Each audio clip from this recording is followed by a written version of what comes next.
Christ is a black man. Give me a minute. So what the hell is wrong with you black men and women out there? Give me a minute. Christ is a black man. Elisha J. Israel writes, probably the most telling indication of the color of Israel is John the Revelator's description of Jesus' hair texture and skin color. Jesus was and is dark-skinned. The text reads, his head and hair were white like wool, as white as snow, his eyes like a flame of fire, his feet were like fine brass, as if refined in a furnace, and his voice as the sound of many waters. However, these are not literal descriptions. Revelation 1:12-16 is a highly symbolic apocalyptic vision of Christ. Firstly, in regards to Jesus being described as having feet like fine brass, this is symbolic, and the meaning has roots in ancient Israelite culture. It is not a literal description of skin color.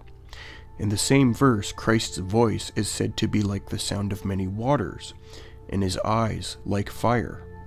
Just as these descriptions are not literal but symbolic, Jesus does not have literal feet like brass. Instead, New Testament and classic scholar Craig S. Keener, who has a black wife by the way, and New Testament scholar Robert Mounts, both note that in ancient Jewish understanding, limbs being described as bronze or brass just symbolically denoted glory, strength, and stability, and had nothing to do with actual skin tone. Moreover, the brass or bronze does not symbolize black skin, since verse 15 says the brass was as if refined in a furnace. When metals are refined in a furnace, they are glowing red or yellow, not black.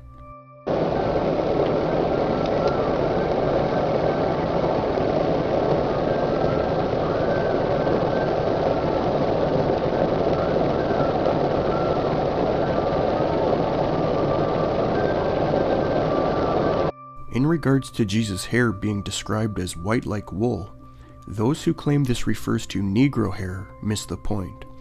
New Testament scholar Alan F. Johnson notes the reason Jesus' hair is described in this manner is because ancient Eastern countries believed aged or hoary grayish white hair represented wisdom and dignity, and the animal that had pure white hair they could point to as a symbol was the sheep, which produced pure white wool. That's why the picture of woolly hair was used for Christ. Sheep's wool was the best example of pure white hair representing wisdom. It has nothing to do with Jesus having Negro hair.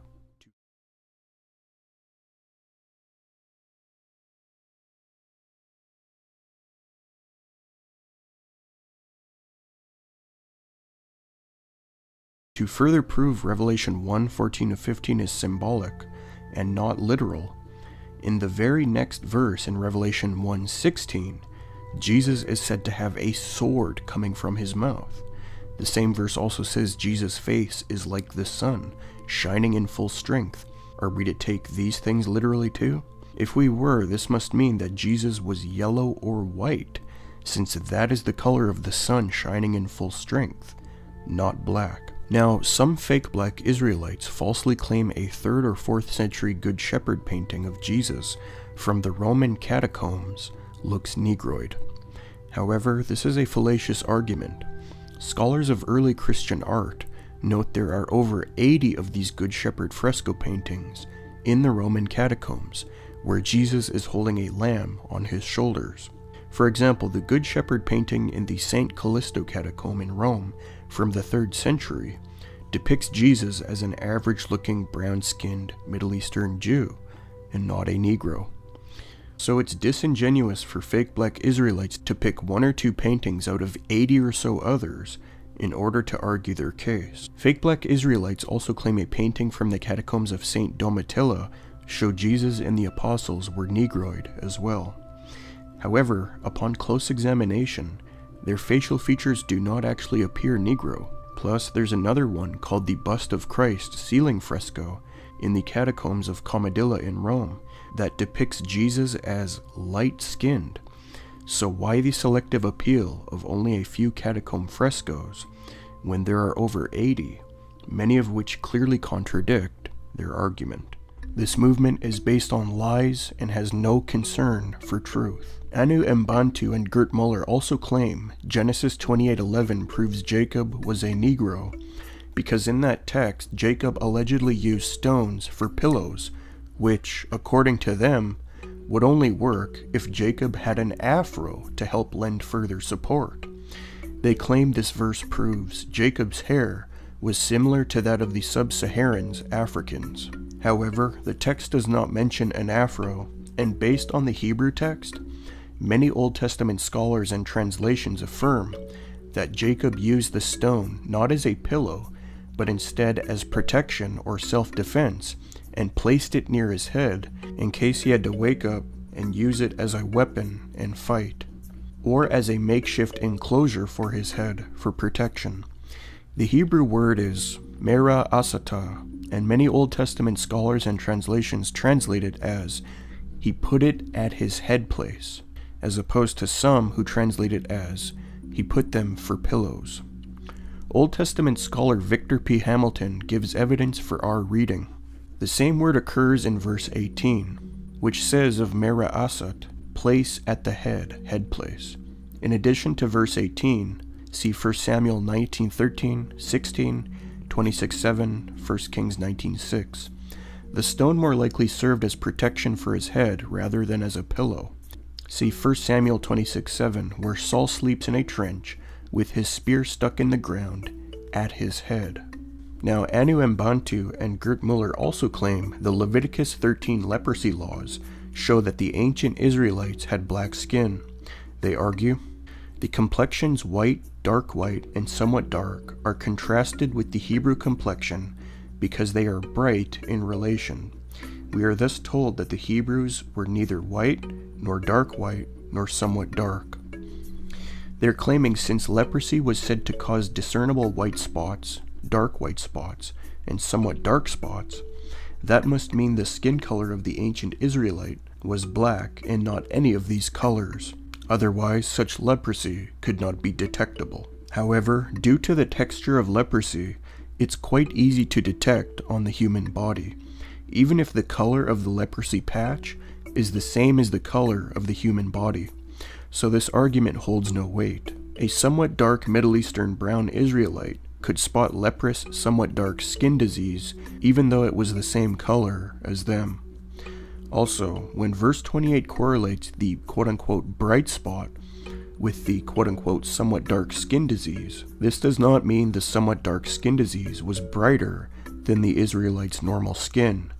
That is, that the Israelites' skin must have been darker than quote-unquote somewhat dark. This is an erroneous argument, since the original Hebrew word sometimes rendered as bright spot here is ha-baheret, and the NET Bible's notes explains it actually means shiny spot or white spot.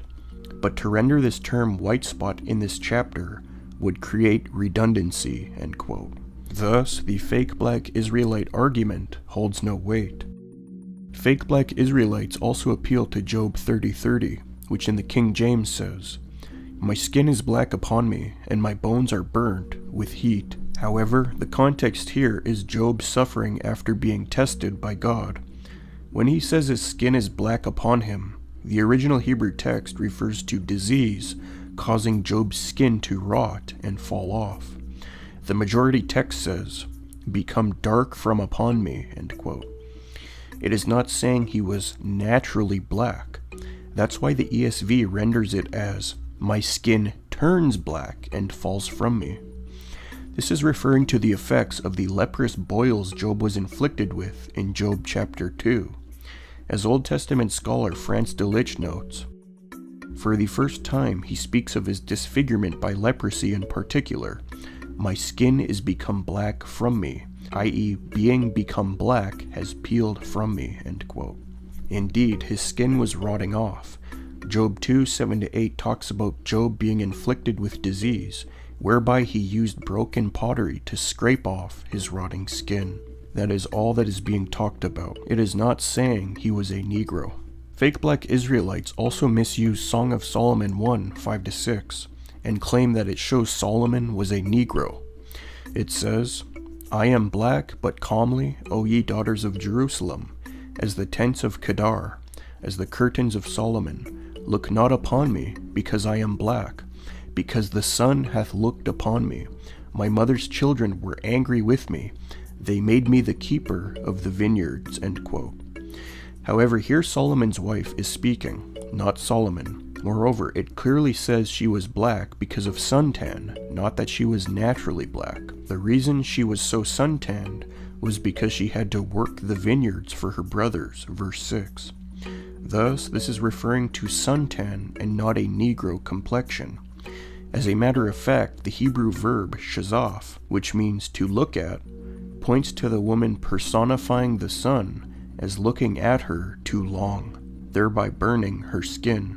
If you are born black, you don't need to be tanned by the sun to become blackened.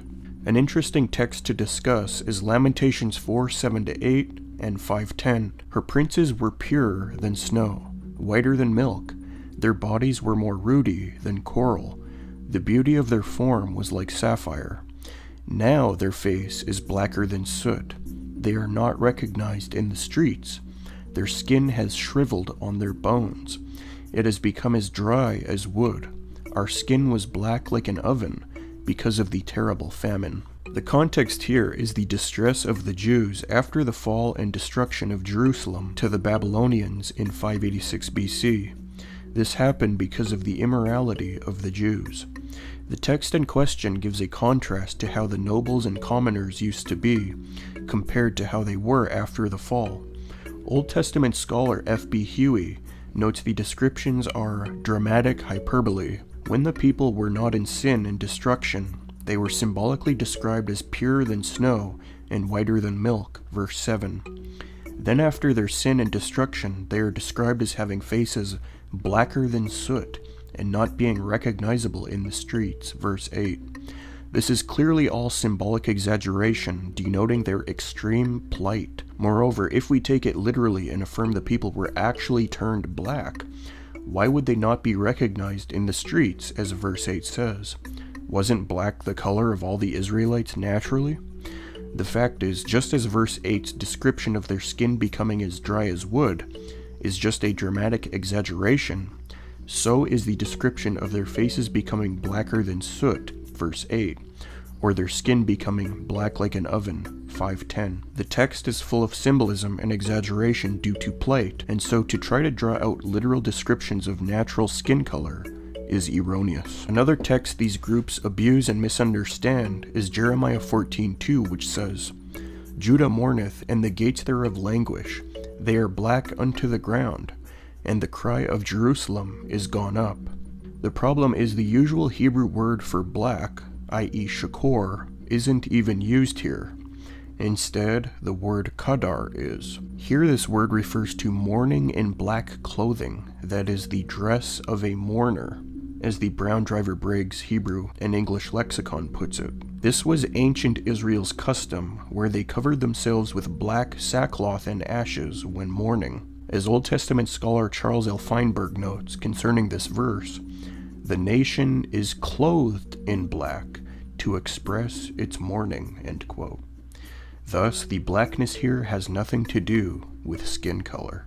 Although fake black Israelites point to certain Egyptian art and claim the men and women have Negro hair, the fact is the ancient Egyptians wore specialized wigs, often braided wigs, and these groups confuse them with Negro hair. However, as the work Historical Wig Styling confirms, like Egyptian women, Egyptian men usually shaved their heads and wore wigs. Likewise, the work Empire of Ancient Egypt confirms, long braided wigs were very fashionable among the wealthy women of ancient Egypt. Both books provide ancient illustrations of such wigs to prove the point. Most fake black Israelites are King James onlyists, even though this position has been refuted in many high-level academic works by people like Carson, Price, and White.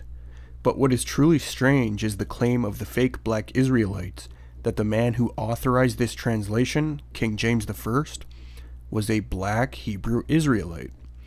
The problem is, we have portraits of King James painted by people who knew him, proving he was white.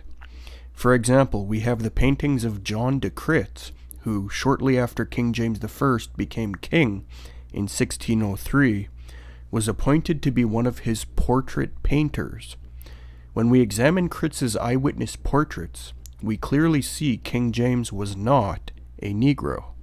Moreover, we know from early paintings of King James' parents, Mary Queen of Scots and Henry Stuart, that they were Caucasian and not Negro either. So what is the evidence fake black Israelites use to claim King James was a black guy? Firstly, they use a distorted, compressed, and blurry version of a painting of King James by Hendrik Hondius from 1608. However, if you look at the unedited, clear original painting, it is obvious King James was not black. The original I am using was provided by the reputable art website Mutual Art. Notice in the original he has straight hair and Caucasian facial features. Also, although fake black Israelites falsely claim the word Jacobus in this painting means King James was descended from the biblical Jacob and was this part of the tribe of Judah, the fact is the reason the painting says Jacobus V is because the painter Hendrik Hondius was Dutch, and the Dutch way of spelling James is Jacobus V. It has nothing to do with the biblical Jacob or the tribe of Judah. He was just spelling King James's name in Dutch. Fake black Israelites also appeal to the picture of King James on the cover of Thomas Hobbes' 1651 book, Leviathan. However, this is not an eyewitness picture. Moreover, upon close examination, King James does not even look Negro. He even has a handlebar mustache and wavy long hair, not an afro. Lastly, they appeal to a picture of King James in the 1616 book, Works of King James. However, anyone who thinks this is a black man has serious eye problems. Here King James has a handlebar mustache and straight hair as well. This is clearly an old white guy.